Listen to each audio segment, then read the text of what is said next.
Welcome to Foundstone Conversations, a series where we chat with industry and sector leaders about what they're seeing and hearing across strategy, customer engagement and growth, sharing some of their real-life lived experiences across their career. And today we're joined by the Head of Strategy and Planning from Beyond Blue, Andrew Thorp. Welcome, Andrew. Hi, Andrew. Great to meet you and have a chat with you this afternoon. Great to have you on. It's I know we've had a couple of conversations before this, but it's always interesting to hear someone's story over the years of perhaps their lead up to becoming into strategy and planning, and what that looks like, both at Beyond Blue, and we'll get into a bit more detail around that as we go through the conversation. But it'd be great to hear about perhaps your own career in strategy and planning, and how you've had some different roles in the past and how you've led to where you are today. Sure. So yeah, I've been at Beyond Blue now about just over 9 years, and the last few years, probably 3 or 4 years in this head of strategy and planning role.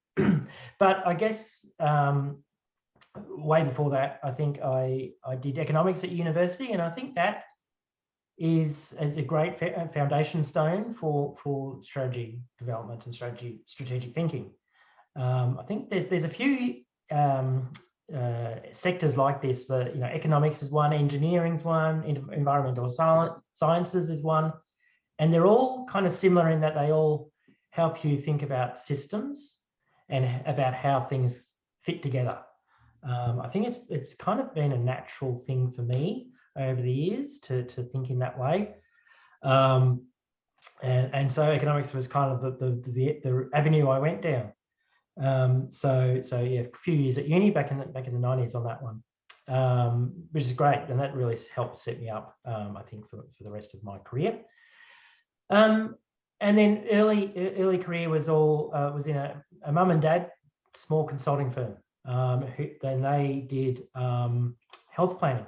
So I think I started doing planning in the residential aged care sector, but that really expanded across into a whole range of other health and other communities service areas. So I've always been working in that for-purpose space, really. Did have a couple of years doing some network planning for retail, but in general, I've been predominantly in the for-purpose space, and really that sort of gathering insights and supporting organisations to think about where next and what do they need to be doing. Fantastic. It is fascinating to hear different experiences of coming into strategy, and the one that you've just talked through, coming from an economics background and then health planning. I think that the richness of people's diverse backgrounds, as opposed to just doing a business degree or a commerce degree, those kind of traditional things, I think that what we see, that brings the richness to strategy, and in particularly the for-purpose space. Is that what you've seen perhaps with people in your own team or your peers across the industry? There's quite a diverse, and the more diverse mix we get, the better, the more richness we get in strategy. Absolutely. I think all of these things we're doing in strategy is about helping people in one way or another. And so the more diversity you have within any organisation, the better, because we are a complex society. We have a range of experiences, and so the more you can bring those experiences together, the better it is. So yeah, I think we're building our strategy team at the moment within Beyond Blue, but across the board, within Beyond Blue, we've got people from more traditional public health fields and experiences, right through to business analysts who used to work at Toyota and things like that, who have a Six Sigma type approaches and lean portfolio approaches. That's where they drive from. So really everything from that real public health and quite academic research field all the way through. So that's just within Beyond Blue, and of course we work with stakeholders across a whole range of areas to help us drive that. So absolutely, diversity is key to this. Wonderful. And in terms of, strategy, how has perhaps evolved over the last decade even, or even further back than that, or closer to that, the last, couple of years, and perhaps the big shifts even in the last 18 months, most of the globe has been experiencing. When you look at strategy and how the principles perhaps have changed or evolved is probably a better term, is there anything that stands out to you that has been a real big learning or insight? Yeah, absolutely. I think Beyond Blue was founded in the year 2000. So we turned 20 last year. Beyond Blue, if just focus on that experience, I think we traditionally had a 5-year strategy from 1 July to 30 June, 5 years later was our strategy. It was very strict, envelope of that's the strategy.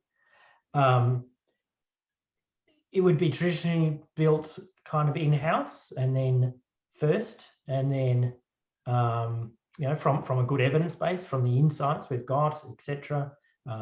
Those insights would coming from the people we've got involved and coming from the community. But in essence, although it was coming from insight driven, it was still a bit of a top-down approach.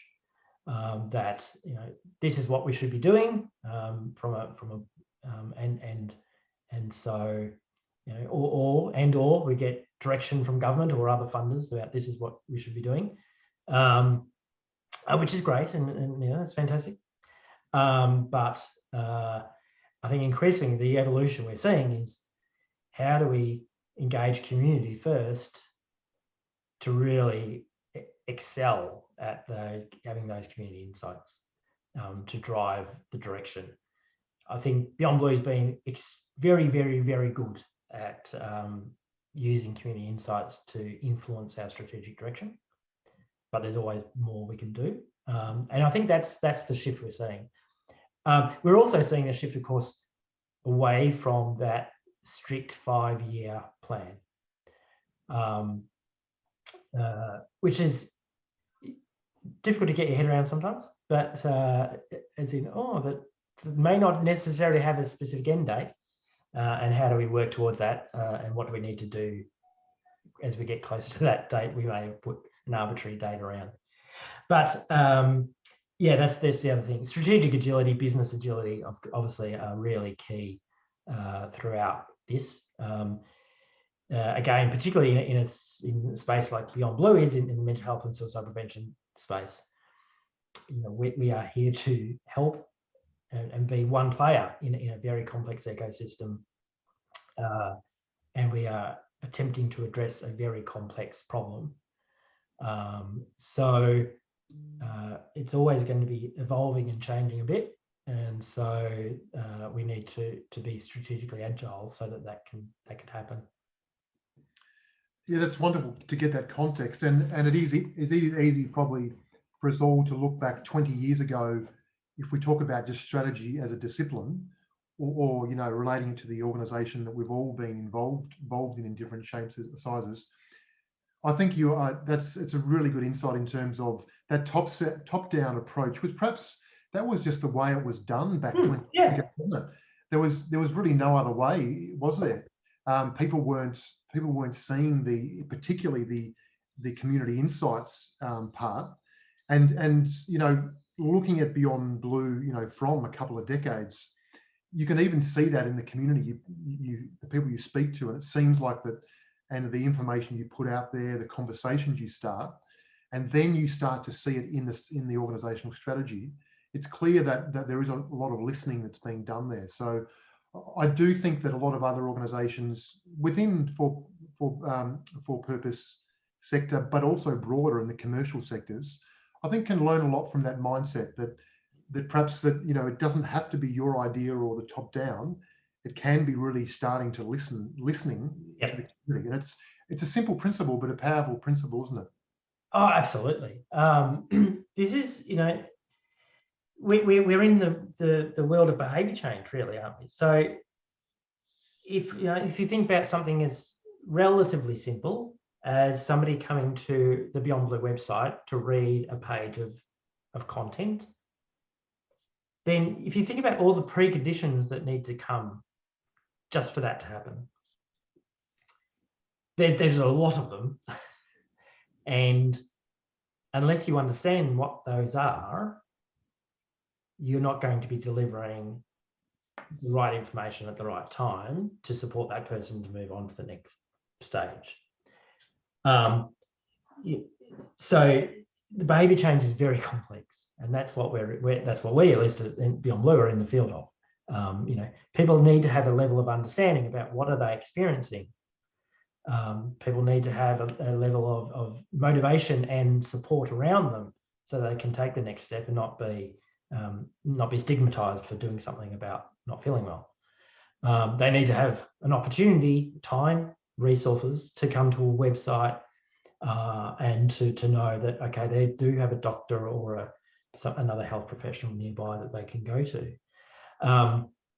Now, Beyond Blues, tries to support people across all of those three domains around the capability, motivation, and opportunity elements. But it's very complex, and unless you're talking to people and listening to people and understanding how people what's in their daily lives, you're not going to be able to design an experience or design a product or a service that is going to help them. It's no use. We have done before because of reasons. You can't just build something over here and expect people to go there. We've all got apps and Fitbits and whatnots in our drawers. Just because it's there doesn't mean people will go and use it.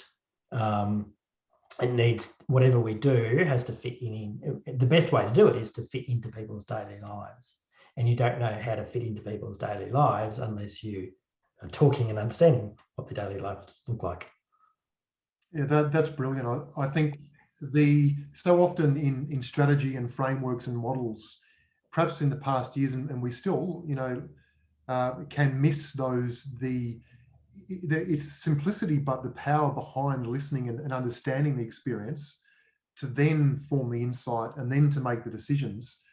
So often, perhaps, those things have been jumped over in the past, and we haven't then seen some of the blind spots or richness that we might have seen. Is that what you've perhaps another shift you've seen in strategy over a decade, perhaps?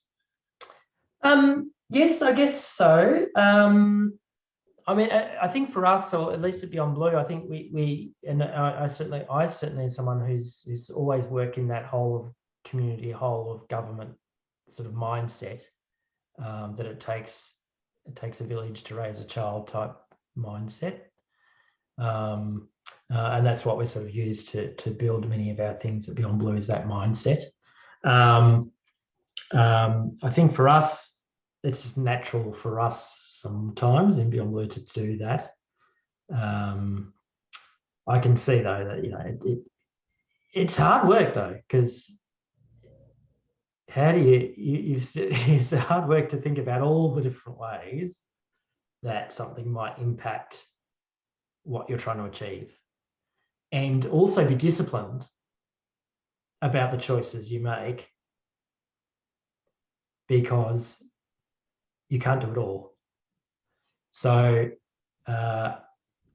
Beyond Blue's vision is that all people in Australia achieve their best possible mental health. Now, that's a huge, massive ambition.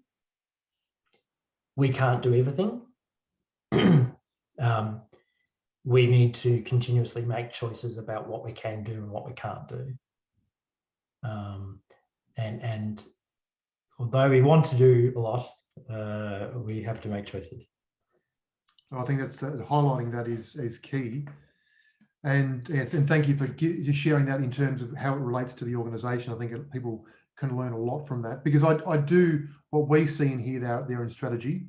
Perhaps the mindset, and you talked about it there, I think is probably at the forefront compared to some other organisations that perhaps don't have the mindset of that engagement in the community and in the human side of things that perhaps you would do innately. So I think people will learn a lot from that conversation just there.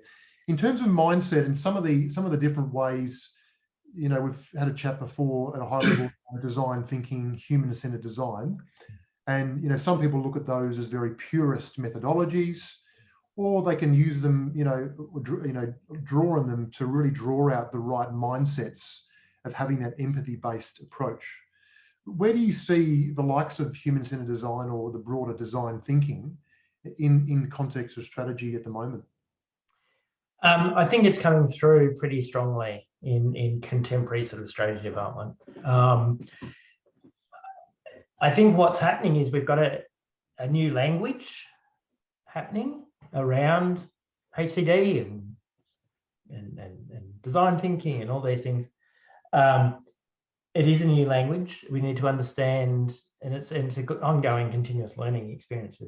Trying to understand the different perspectives and how are they different or the same as something else you might already be doing. I think over time we'll come to a common language. That's good.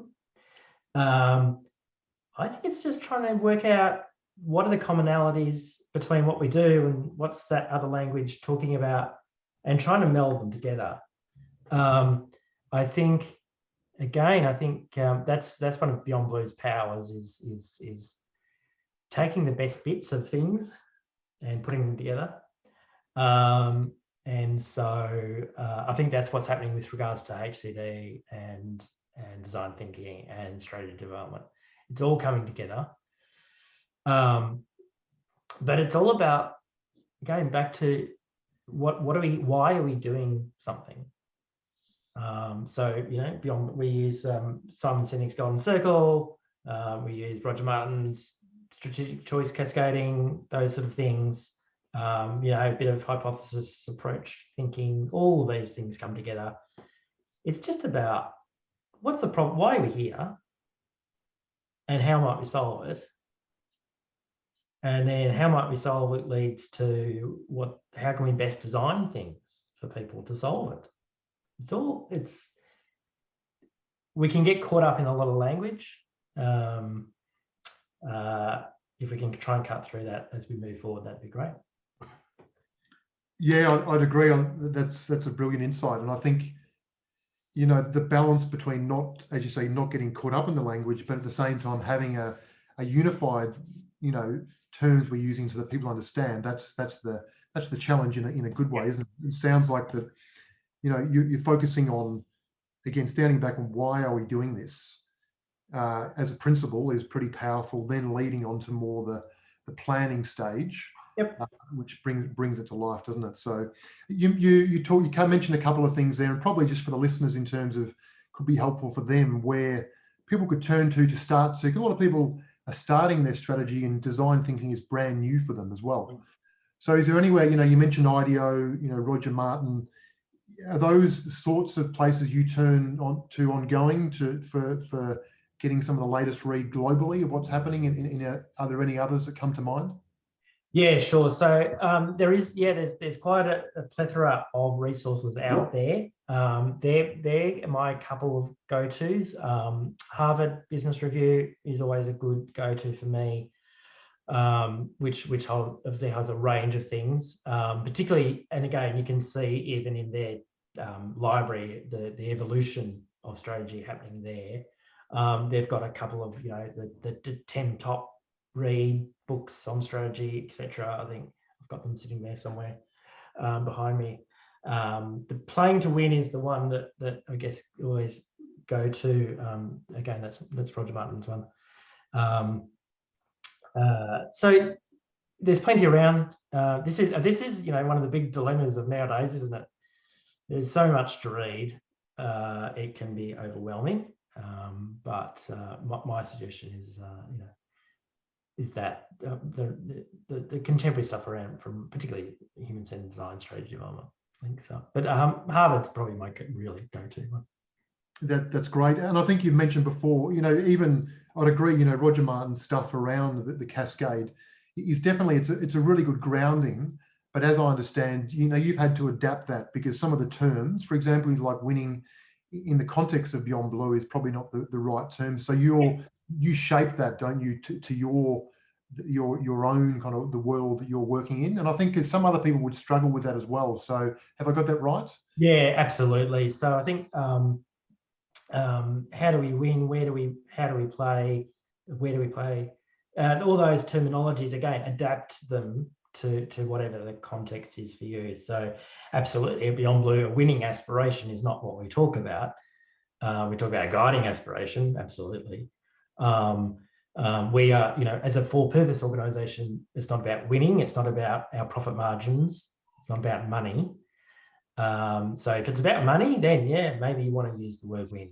But for us, it's about what are we trying to achieve? What are we trying to achieve is about people being healthier. That's a guiding aspiration, not a winning aspiration. And across our ecosystem as well. I mean, we have there are a lot of organisations across the mental health and suicide prevention ecosystems. We don't, I think generally speaking, we don't use the word competition, for example, but in essence, at some level, we are competing because we are competing, in inverted commas, for people's time. Why does somebody come to our website versus somebody else's website, for example? And how do we make sure that we're working together at a systems level to make sure we don't confuse things even further for people? That's brilliant, and it's really helpful, I'm sure, to the listeners, that sometimes we can get very caught up on the framework, can't we, in this world of strategy, that some people, and organizations perhaps find it hard to then adapt it to their world and the way they're thinking. So I think those couple of examples are really helpful. So right. Thank you for sharing that. In terms of the Beyond Blue strategy, would you be able to give us a bit of an insight about the strategy you've got now and beyond, a bit of a window of how that's come about and how you're continuing to evolve that in a very living, breathing way? Yeah, absolutely. So as I said before, Beyond Blue's traditionally had 5-year strategies. So I've been, as I said, at Beyond Blue now for about just over 9 years. So back in 2014, I got seconded over into help write the strategy for 2015 to 2020. So I did that. But again, it's fairly internal process.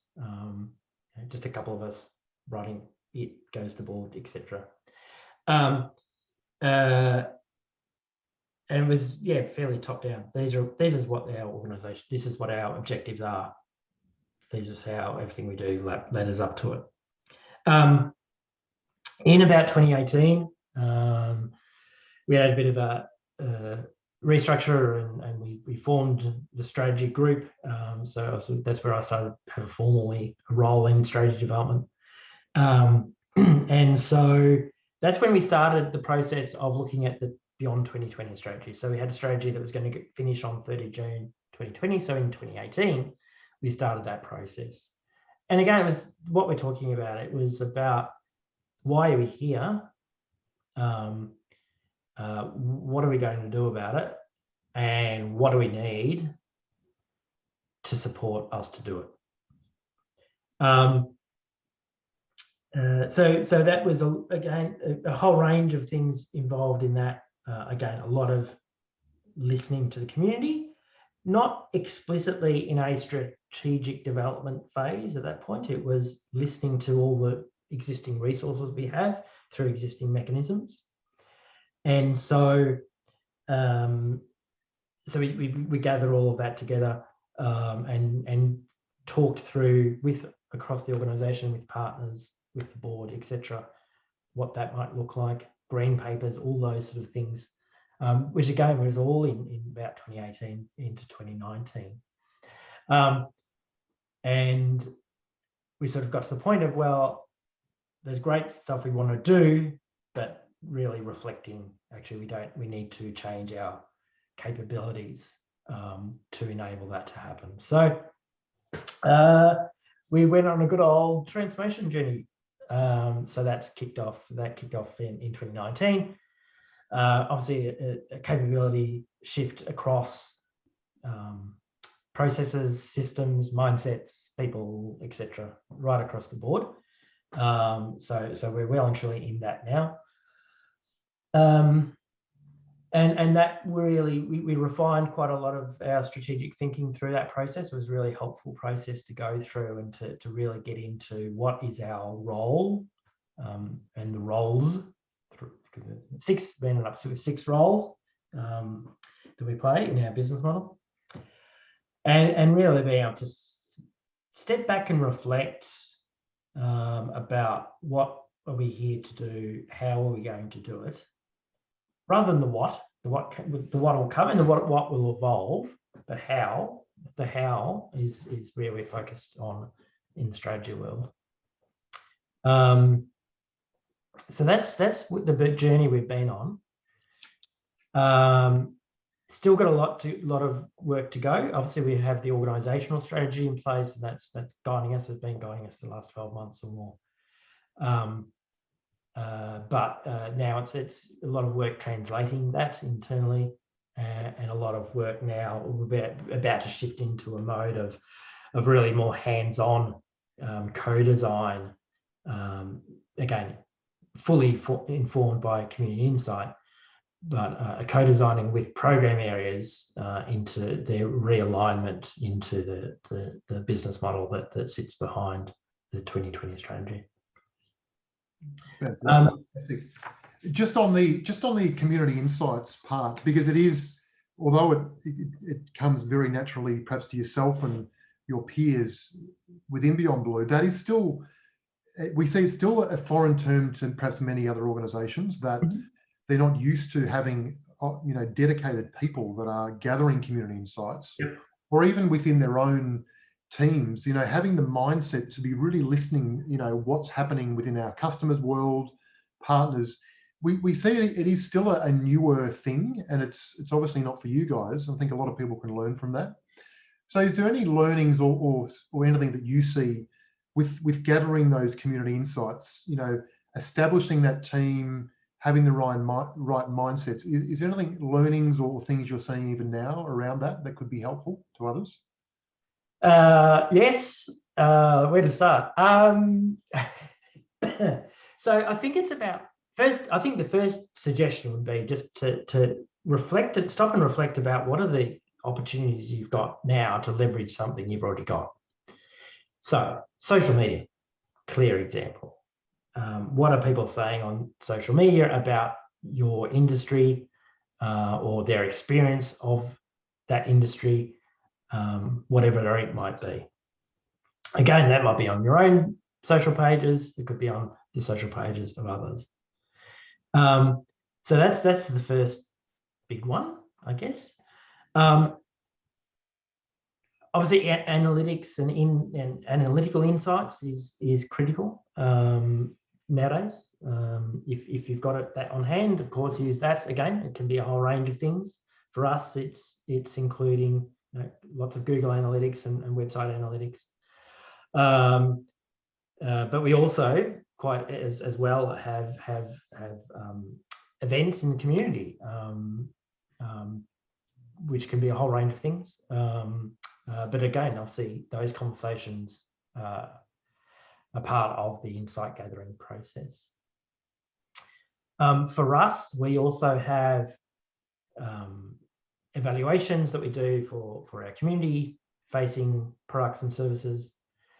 We also have post-implementation reviews and etc. for our internal ones. So they're part of it.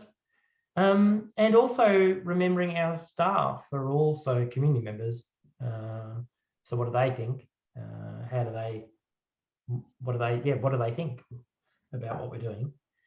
How would they help? And how might they use what we're building? I think, what else?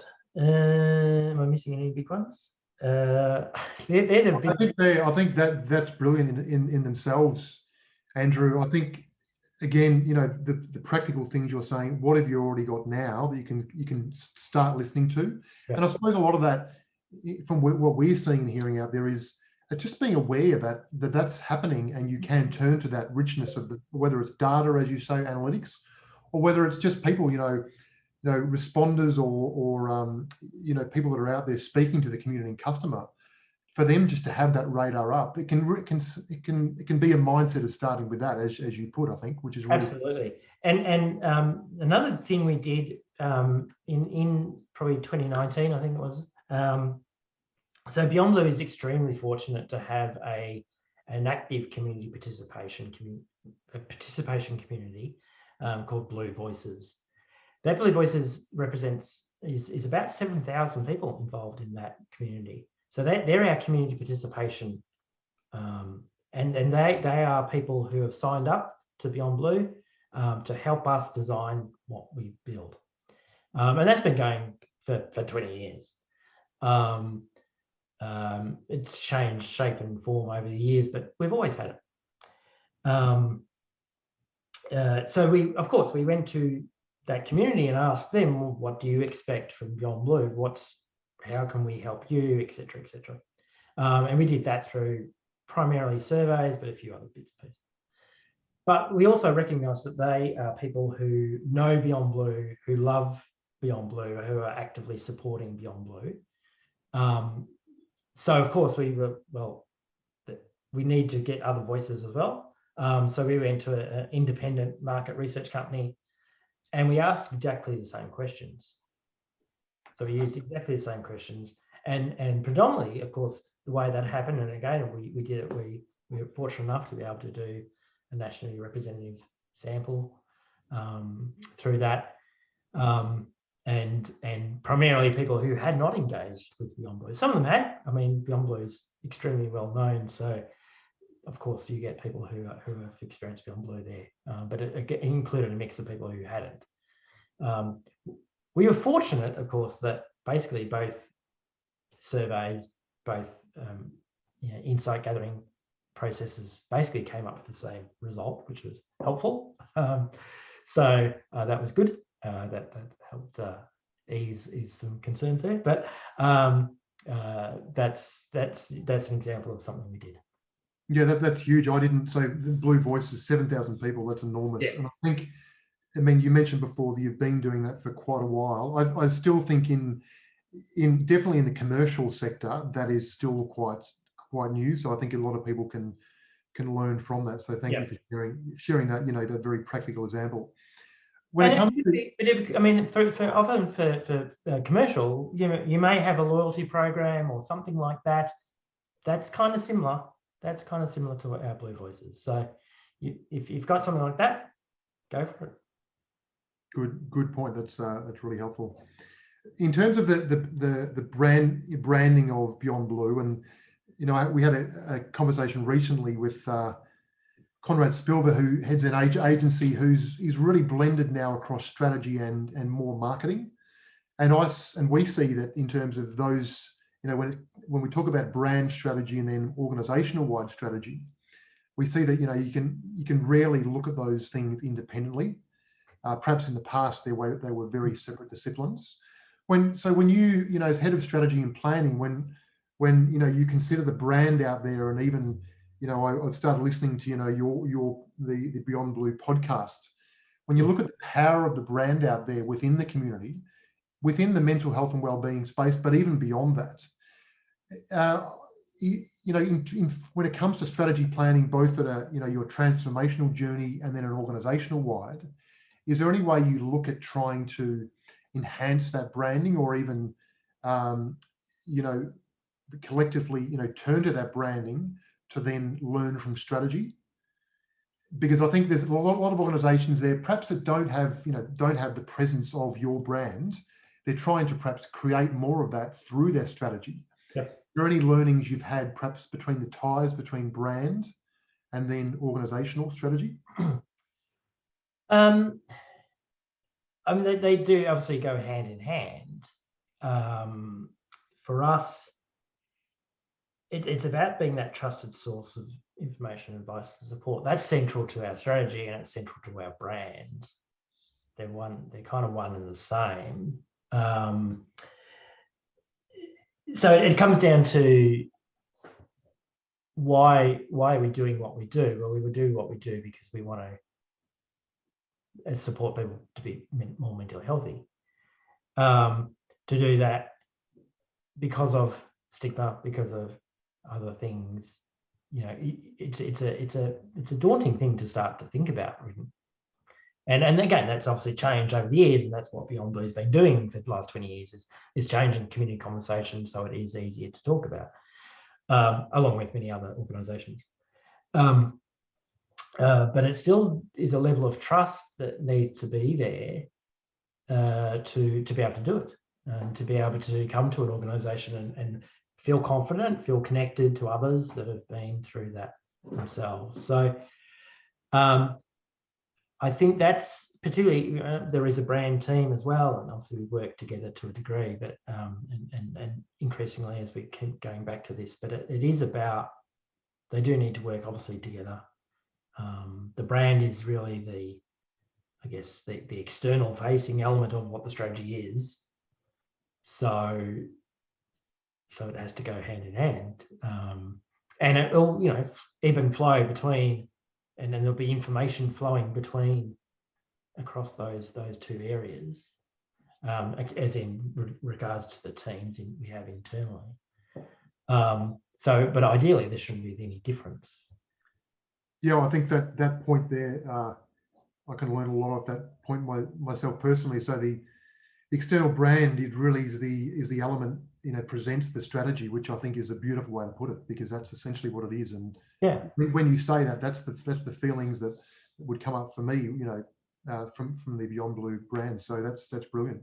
And you also mentioned, building and continuing to build that trust. I think whether it's, whether you are a for purpose or, as you mentioned, commercial government, there is, if trust is broken, then it's a detriment, of course, to the brand and strategy. So that's brilliant. Just to finish up, Andrew, again, so thank you for sharing everything you have today. Is there anything perhaps that, from your own lived experience around strategy, anything, to share to end with around, whether it be a practical example or within Beyond Blue or broader than that, something that's helped you with getting your head around what this thing's strategy is and your mindset?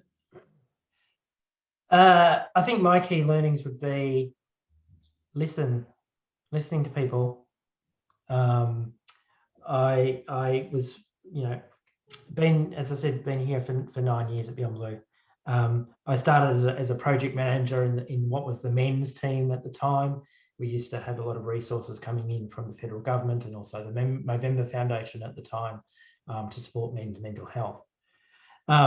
Very shortly after starting, I was leading a little project about, again, community insight gathering about men's mental health and what men's health-seeking behaviours.